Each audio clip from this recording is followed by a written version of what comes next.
Welcome to the Norton Podcast. I'm your host, Pete Neubig. And like I say every week, we have another great show. We actually have owner operator Brian Clark with us today. Brian is a seasoned leader in the PM industry, co founder of ABC Property Management since 2012. With over a decade of experience, Brian excels at building strong resident owner relationships while driving operational excellence through innovative tools like RentCheck, VPM, and Tenant Turner.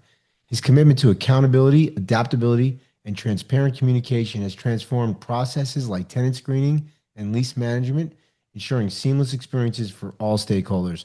Brian and I, we actually walked the Grand Canyon together and Right. we're at Tony Klein's Onyx retreat together. So, Brian, appreciate you. You've quickly becoming one of my good buds in the industry. Thank you so much for being here. Yeah, thanks for having me. Grand Canyon was a whole nother trip. It was awesome, life-changing and business-changing for sure. The retreat was great too. Brian, just tell us your story. How did you get into property management? What were you doing beforehand, and how did you get into property management? Yeah, I got into property management in like 2012. I was just a sales agent at a local big firm here, and got an opportunity to be a leasing agent, and then quickly realized, oh, I could be a property manager for a third party property manager, and kind of went off from there and just took it and loved most of it, and did that from 2012 to about 2018, and I learned a bunch. I love real estate, and I was just getting a little bored, and I got an offer to go to Walmart to be a buyer up there, and so I look at this kind of like three phases of my property management career. First is like just getting involved in it. Second is cutting my teeth at that firm where I was at, and then just I took a wild like 2.5, 3 year break and uh, went to Walmart and did nothing with real estate at Walmart. But looking back, going to Walmart was a pivotal point in me opening my business. I never would have opened my business if I didn't go to Walmart. So spending time there, I call it retail boot camp because the things that I learned at Walmart, how to run a business, how to do things the right way, taught me everything on. I realized, well, if I can work this hard at Walmart, I can run a business and be successful. So uh, So that was that part you were in of the corporate office at what's Walmart. that? You were in the I was, corporate office. yeah. So For we sure. call it the home office here in Bentonville, just about 20 minutes from my office here. And I was in the old campus. They just opened up the new campus, and it's beautiful. Imagine a brand new college campus plus business atmosphere and retail shops everywhere. And that's pretty much what the Waltons have built in Bentonville up there. And uh, it's awesome. I still talk about it because it helps my business today because so many people are moving here for Walmart, and it just provides just a really good economic boost to the economy and my business. So you were in real estate industry being a leasing agent. Then you did Yeah, some property management, decided to yep. go work for Walmart for a few years, and then you decided, hey, I'm gonna go ahead and start my own property management firm. Was that the Yeah, so during COVID is kind of when I started realizing, you know what, I can do this on my own. There was a few steps that it took to get there, but starting with just the belief that I could do it, and then the timing was really good because starting a property management company during COVID was it ended up being a really big blessing because rates were low, people started buying real estate. A lot of investors were getting into the market at the time, and from there, I started ABC Property Management, and we doubled our growth every year. We've had tremendous growth for the past few years, and now as I look back, uh, the pivotal point of me and how I run my company, what we do, how we service our clients goes back to a lot of it goes back to what I learned at Walmart. Before we get into the lessons you learned from Walmart, because I think it's fascinating. It's there's so many books written on Walmart and on the Waltons. It's one of the obviously one of the largest companies in the world. And you had a great, I mean, you had the opportunity to work there. But what was the mindset? So most people who are working for Walmart, they're not looking to go start another business. They're not looking to start their own business. So what kind of what made you decide, hey man, it's good here at Walmart, but I want to go start my own business? Yeah, at Walmart, they have a really good culture. And I noticed there was two types of people. When I first got into Walmart and I went through the training, I mean, the culture alone, like I remember a few people telling me before I went into Walmart, like, if you're gonna go, you have to drink the Kool-Aid. Uh, you have to survive. And I remember going in and seeing the culture, beginning to like live the culture. And at Walmart, they celebrate. They're one of the companies that really celebrate your yearly anniversary. To where I mean, the CEO Doug McMillan, he'll write they write letters to people at like every milestone mark, 5 year, 10 year, 20 year. Then they really celebrate people. When you see 30 year, 35 year, 40 year anniversaries. So there's definitely that culture there. I also remember walking the halls when I first started at Walmart, and you hear whispers of, oh yeah, well I'm leaving, or I put my 2 weeks in. And most of the time when you heard people say they're putting a 2 weeks in, it was normally, well, I'm going to go do something. I'm going to go start my own company. But you didn't hear it a lot, but you heard it a little bit. And I remember a few times walking down the hall at Walmart, and I didn't know these people, but they were these two guys were talking loud. And they're like, "Oh yeah, we're going to go start this new company." I didn't know what it was, but I just remember them talking about it. And as I look back, like my mindset began to grow as I was there for a few years of, if I can do all this, working these crazy hours, working with this intense pressure, I can go get back to kind of not kind of my passion in property management and in real estate. And so, but the culture there is, they really do a good job of just making you just buy into the culture. So for you, was it just like I think there's no ceiling on what I can make, and I can basically I can get financial freedom and take back all of this time and make my time my own?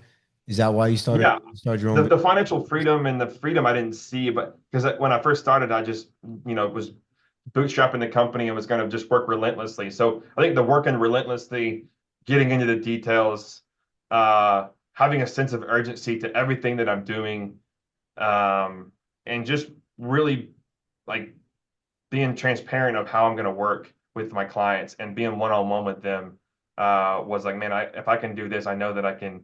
Uh, Build a business. Now I see that I can scale a business, but I didn't see that I could scale a business at the time. It was more just what I can do and how I can bootstrap it. And then building a team and working with the team. You worked a lot with lots of teams at Walmart, a very cross-functional organization that you had to work with. I was the associate buyer, but then there was people that I had to communicate on a daily basis to support stores, to support the finance department. I mean, there was just so many areas that you had to work with, that you were checking, and that part of it I enjoy. But I'm like, well, you do some of the same thing in property management, whether you're talking to an owner, a vendor, a tenant, and how you're kind of making that circle connect and just keep it moving forward. So those were just a few things that I definitely took with me, and uh, So I let's look back let's talk a little now. bit about that. So you mentioned the Walmart culture. So what is the culture like at ABC Property Management? Like what did you kind of take from Walmart and implement in your business? Yeah, I think it's being a team. Like they would say a lot of times at Walmart, it takes a village to make something happen. There's no I in what I'm doing. And so, when I first made my first hire, it was just an intern, and then he turned into a property manager. And then I brought my mom on for a little bit because I needed some help and I didn't know what else to do. And then I brought on an office manager, and then I brought on a remote worker from VPM. And so I think but it goes back to just that it takes a village to get things done. Instead of saying, oh, well, I got to work 60 hours and work the weekends and nights.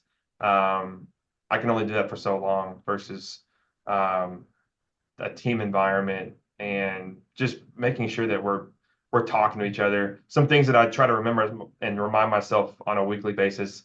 Walmart was really good about one-on-ones. They sure love to evaluate your performance, and squeeze as much out of you as well. But those are just a few things that definitely really I look back on, because I didn't think about it. I just naturally did it because I was so fresh out of Walmart. It's like this is what you do.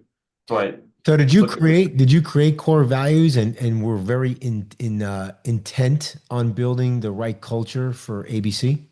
I did create core values at the beginning. My core values at the beginning were communication, cash flow, and competency. I've recently changed those about a year ago.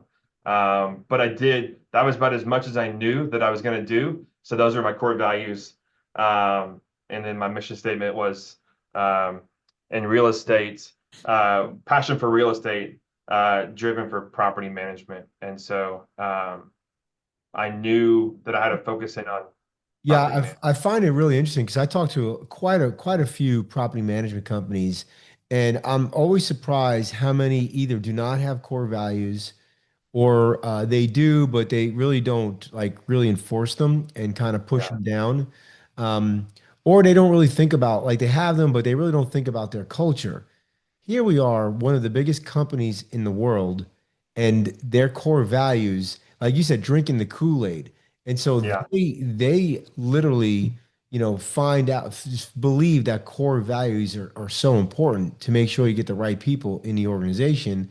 And so when you started your business, you took that lesson and you said, okay, I'm gonna focus on culture, and then you change your core values.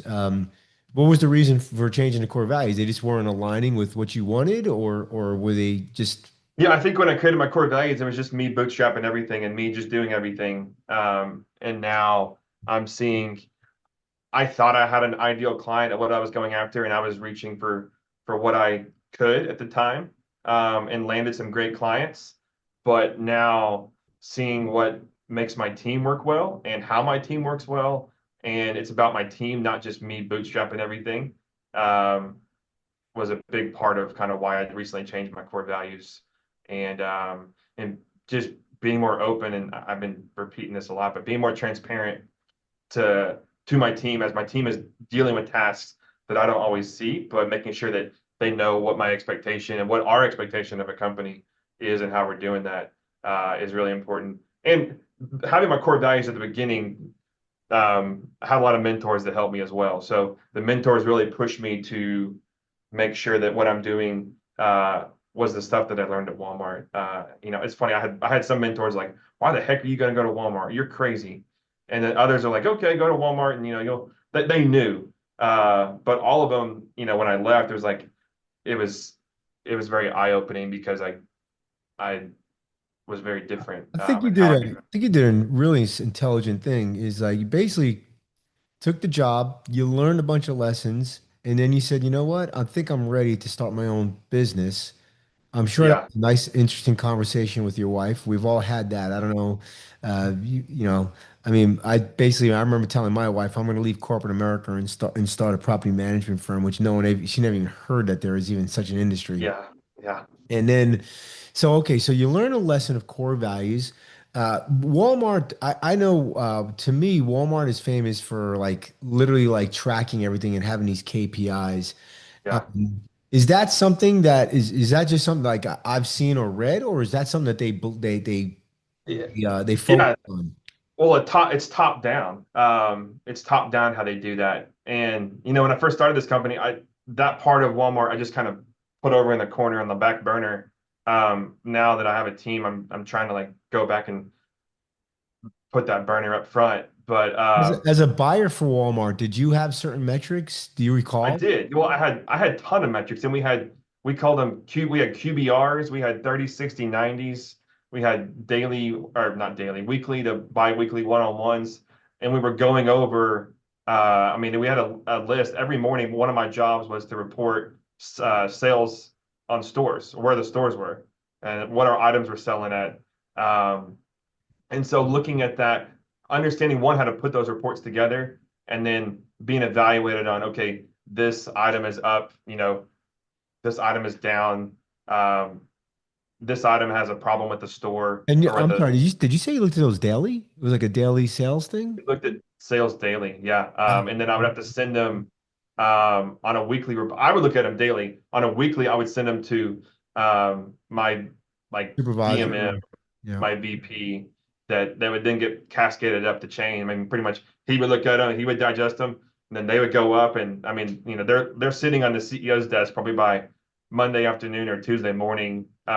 Not my numbers, but just a high level of what those were. So that's that when I first think of KPIs at Walmart, those were some of the things that I was measured on. But Well, you, they measured you and I have just so many put you in the questions. pressure. All right, real quick. So you sent your sales numbers. Now other buyers sending their sales numbers to the VP. I'm guessing he's packaging them in and sending it to the CEO, and the CEO is looking at the sales numbers as a whole. But now let me ask you, if your sales numbers, obviously if they're good, you're going to get a pat on the back or whatever. What happens when the sales were kind of red and they weren't like they weren't like hitting the mark? Like Yeah, what was some of the action items that your that Walmart would take? lots of meetings. You would then say, okay, hey, what's going on? We need a huddle. We gotta everything else in your agenda is getting pushed over, and we got to figure out what's going on here. Or are we making the right decision? Because the other thing that you're doing at Walmart is I mean, my modular season that I was buying I would buy twice a year, and I would buy in the fall, then I would buy in the spring, and then a modular would hit in the spring. But if I'm buying in the fall, I'm buying for almost 9 months to a year ahead. And Right? so trying to track trends, trying to track where those are, you're taking a bet and you're risking kind of what that's going to look like. Um, and so it was something that you had to get in front of. And so thinking very forward mindset, but it was constantly reminding who's our customer, because we'd have really high end suppliers come in and show us this big fancy stuff, and pricing was high, maybe that would fit better at a higher end retail store versus our stores were know our customer, EDLP, what's going on there, focusing on who we're selling to and how our customers are responding. um, as I look back, those are some things that were really important. There was a lot of things that we were measured on. Um, So, a lot of my focus was supporting the team, and then I got to manage a couple of modulars as well. So so you took that concept and just what are one or two things as a CEO of ABC Management that you're looking at, and how often are you looking at them? yeah, so I'm actually about the well, what I'm looking at now is I'm looking at like our collections, our where we're at with our maintenance, how we're doing um, with our accounts payable, our accounts receivable, or making sure everything's getting paid. That's my current view. I used to have a bigger view, and we could go way into a systems talk later, but I have a bigger view now of where I'm wanting to go, and I'm going to be changing my systems to adapt to being more of the CEO type on understanding where all levels of the business are without me getting into every level. Because I naturally tend to just go right back into the details and naturally go right back into bootstrapping, and that doesn't work. It doesn't work at Walmart. It doesn't work with me trying to scale my company. Well, you're still on the smaller side of as far as like team, correct? Like what do you got, about 5 people, I think, six Yeah, people? yeah, five. So you don't really have lots of layers of management. Not So yet. unfortunately, you're wearing all those hats. So you're looking at numbers as a CEO, and then are you looking at numbers as like the manager as well, like the departmentals, Yeah. So, KPIs? looking at numbers and where my business is performing overall, and this is some things that I've really spent some time on, but where my business is performing overall, where my revenue per door is, making sure that owners are getting taken care of. That's more just me getting into the details, but and then looking at just how many weeks does it take to flip a property, to get a new property on the market, where the market is. I'm big about, I think I've always been big since I've started this company, of knowing the market as well, reading how to read the market. Because you got to know how to read the market. You got to know how to predict the seasons of the market, or you're just going to be a goose in a snowstorm, and you're And not going how to are know you it. doing that? Just like a lot of reading and keeping up with some of the publications out there, and I knowing. think it's experience and just reading the. I mean, for me, I'm reading the market by just I'm getting into the MLS and looking at what's out there, what's not. Our MLS gives us a lot of data of on the market, pending, sold, expired. and reading through that. And so it's a daily of just looking at the market on that end. You talk to a Um, lot of agents as well in your market to find yeah, out what's going on. agents have been big on my business in general. Having those relationships with agents has allowed me to work through building the business the right way. A lot of those agents are seeing, I'm an agent as well, but the agents a lot of times are talking to my clients before I meet them. So the referrals were definitely a big part of the business at the beginning, and they still are today. But yeah, talking to agents, and that was my time as an experience back in when I was at Lindsay back in like 2012 to 2018.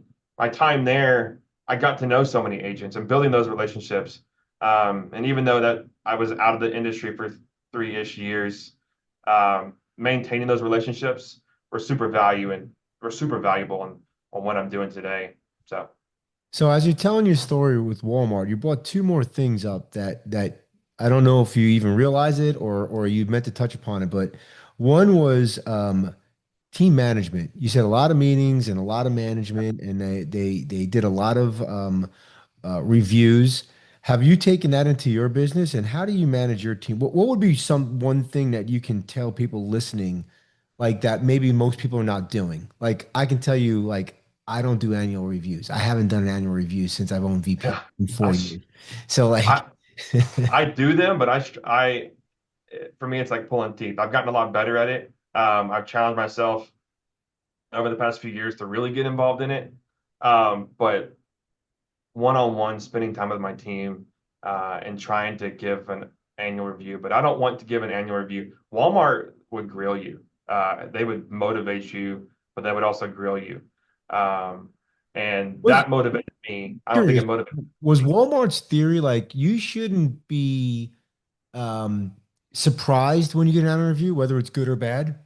Like, are you having a like? It sounds like you have a lot of meetings with your team. So when you do Yeah. the annual review, there's no surprise, right? If they're not doing a good job, they pretty much know ahead of time. Or did you Yeah. find that to be Well, there was a little politics involved too that I wasn't really good at maneuvering through that I now see back when I look back. But I mean, there was a little bit. I think the first annual review, I knew that I wasn't where I was supposed to, and how I needed to step up. But in general, looking back, it was those annual reviews, even those quarterly reviews. I didn't know now, but looking back, I mean, that was the motivation and the fuel for what I'm doing today. So are you I doing know a are little you doing bit, but there was definitely some surprises. are you doing quarterly reviews as well with your team right now, or do you recommend that people do quarterly reviews? It's on my calendar after the retreat that we went on. Yeah, I mean, it's definitely something now that I'm talking with through now that I've hired that I have an office manager. And even you challenged me to work with my team members from VPM, the remote workers, and just being upfront with them on how that what's going on instead of just um, staying out of the business. There's two sides to it. One is just meeting with them and letting them have their time, and just me getting to know them better on a more personal and business level. And then there's the meetings that need to happen when it comes to performance and how we can sharpen them to get better. I view those as separate, and I didn't used to view them as separate. I think at Walmart they did the same, but I didn't even know it. But now that I'm growing and trying to build a village here, I see that and I see why it's important in spending time with my team on one-on-ones and then spending time on reviews. Two separate and two very important tasks. Do you do your annual reviews for everybody at the same time of the year, or do you do it on their anniversary date? That's a great question. I've been doing them at the end of the year, but my most recent one was when I hired my office manager, and I've done a 90-day with her in person, and then I'm going to do probably a quarterly one with her as well. I think quarterly are more important than you talk about surprise. It's not fun. I've been surprised. I've been told, not just in Walmart, other areas, and as I look back at my career since I started working at 16, that it's always better to have, if I could say an something to improve my team in a quarterly review instead of slamming them in an annual review on the downside, it always you're going to get a more positive result. So maybe you say one bad thing, bad maybe is the wrong word, but just giving them ways to improve for the business. Quarterly is much better than annual, in my opinion. Well, and you also mentioned that you do one-on-ones weekly. So in theory, if you're listening to this and you're doing one-on-ones with your direct reports, and then those direct reports are doing one-on-ones with their direct reports, and then they do a quarterly review, there really shouldn't There, be sh any. there shouldn't. Yeah. Yeah. It's that's my goal. Um, and something I'm definitely working towards as an owner of the business to be more in the just involved. And I think my mindset used to be, well, I have to be involved in every detail. No, but I need to be involved with them so everybody knows what's going on, um, building out who we are as a team. Well, So look, man, there's a circle that I believe in, right? So as the business owner, your job is to take care of the team. Their job is to take care of the customer. The customer's job is to take care of the business, and the business job is to take care of you. And correct. you have to go from point to point. You can't circumvent you taking care of the customer. It doesn't work Correct. that way. So, and I believe the best way you can take care of your team is meet with them often, like you're Correct. doing, and having those reviews. So I've learned something like I put some notes down here myself. Like I need to start doing at least annual reviews, if not quarterly, so that there are no Yeah. surprises. Because, a lot of times as the business owner, I think things are great. And then all of a sudden, somebody puts that 2 weeks in and they find out they weren't happy. Yeah. Like, oh man, I thought everybody was happy, right? So Yeah. now the other thing you mentioned, so you talked about team management. And the other thing you mentioned that when you talked about your story with Walmart was know your customer.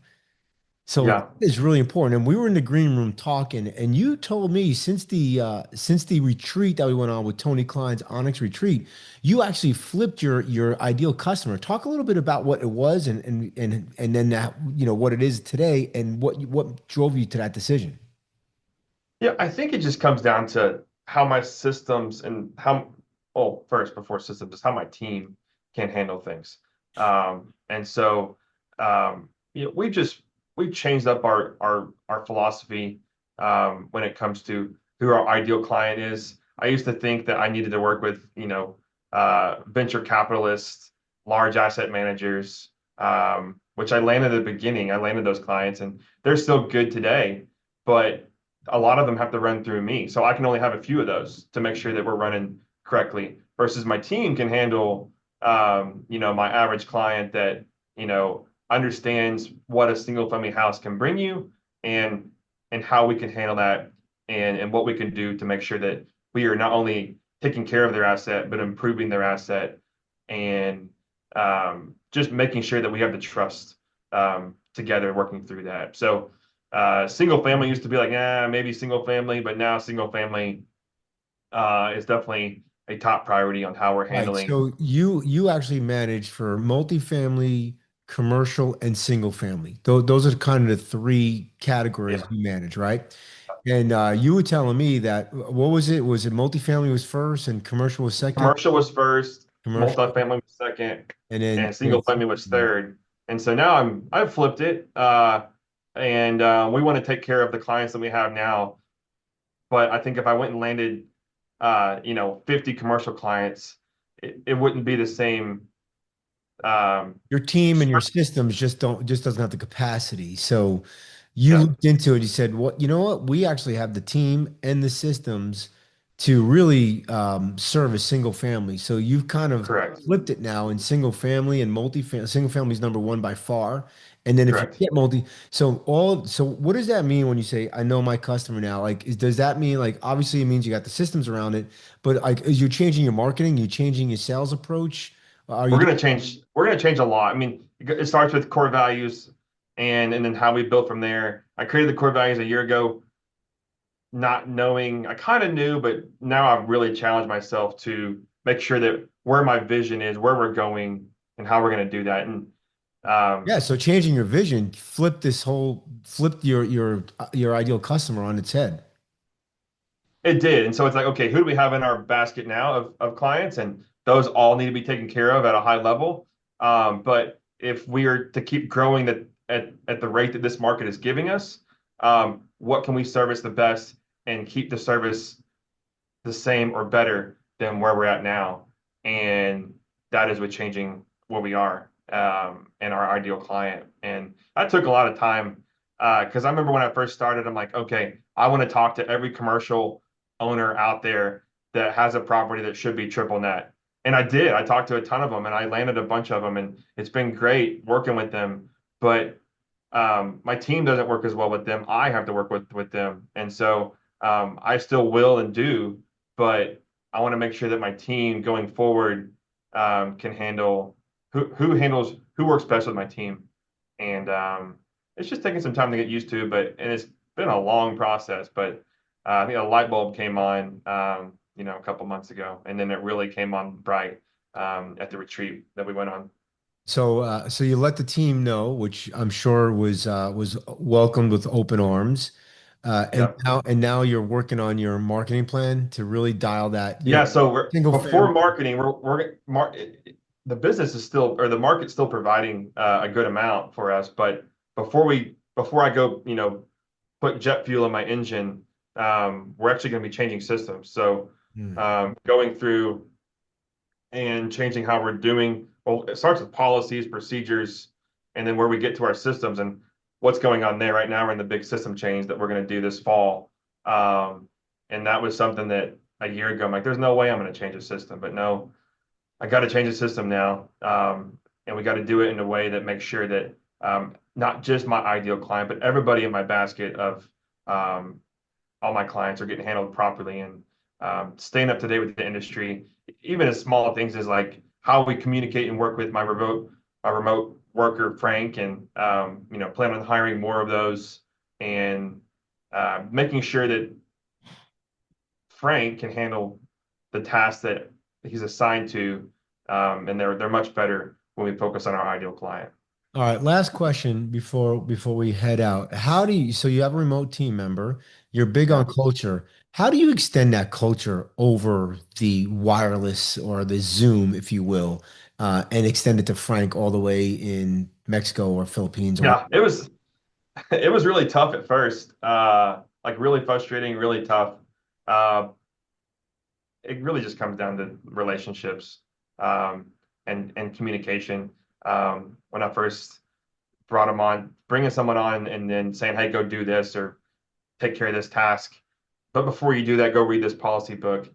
It's tough to do. But when you spending time with Frank, talking to Frank, um, for me at the beginning, especially, it was talking to Frank on a daily basis and just walking through why we do what we do. Now he understands. Now he's a pro at taking care of the tasks that are on his plate. And then some things that I've learned recently um, is simple stuff like have a lunch with Frank. Now it doesn't mean I'm going to fly to Colombia and have lunch with him, but we can sit here and have a lunch, and just like I'm doing my one-on-ones, having one-on-ones, getting to know him, not just hey, did you do that maintenance? And hey, did you call that tenant? Hey, did you call that owner? And hey, did you email that person back? And all that stuff. I think it's building a better relationship with them on that side. So And having those one-on-ones with your direct reports allows you to have time with them. And it's okay if you have some personal time, meaning like you don't go in and just hit the agenda and or you right. make part of the agenda, tell me something about you, right? Or something like that. So you get to learn about people and this way, they they feel part of the culture. So Yeah, that's important. But then also making sure that, like, I look back and I've had to change it since then, making sure that everything is laid out for them, making sure that you have a roadmap for them, that they are familiar with your core values, they're familiar with your policies, familiar with why you do what you do, and your why it's vision, important your they do what they do. mission, right? What That was that? familiar with that they understand your vision, the mission. Yes. Um, and I didn't know that want because I failed before I got with VPM. I failed a couple times with a remote worker. And I look back, I'm like, why do I keep failing? I failed twice. And I'm like, what's going on? Why is all this working but not working? But then I didn't have a roadmap. I had someone else that tried to draw a roadmap for me. It was some other company, and it just didn't work. I had to have my vision. They had to know what I'm doing, That's right. or they wouldn't know why I'm not happy or unhappy. And so that was the big part. It's just doing the homework on the front end for them to understand that, and then just having the relationship with them. All right, Brian, we're up against it. If anybody hears this podcast and they want to reach out and connect with you, what's the best way they can connect with you? Yeah, my website is great at abc-manager.com, as well as shoot me an email at Brian, Brian, at abc-manager.com. Love to chat with you and talk about what we're doing over here. And if you are not a member of NARPM, you can join. Go to narpm.org or give them a call at 800-782-3452. And if you are in the mix and looking for some remote help, give VPM Solutions a try. There's over 42,000 people looking for work. You could take advantage of our free training and free resources. It's all free for you to check out, and then you hire them, you pay them through the platform, and the remote team member pays VPM a small platform fee. So you can email me directly at pete@vpmsolutions.com. Brian, thanks so much for being here, buddy. Absolutely. Thank you for having me.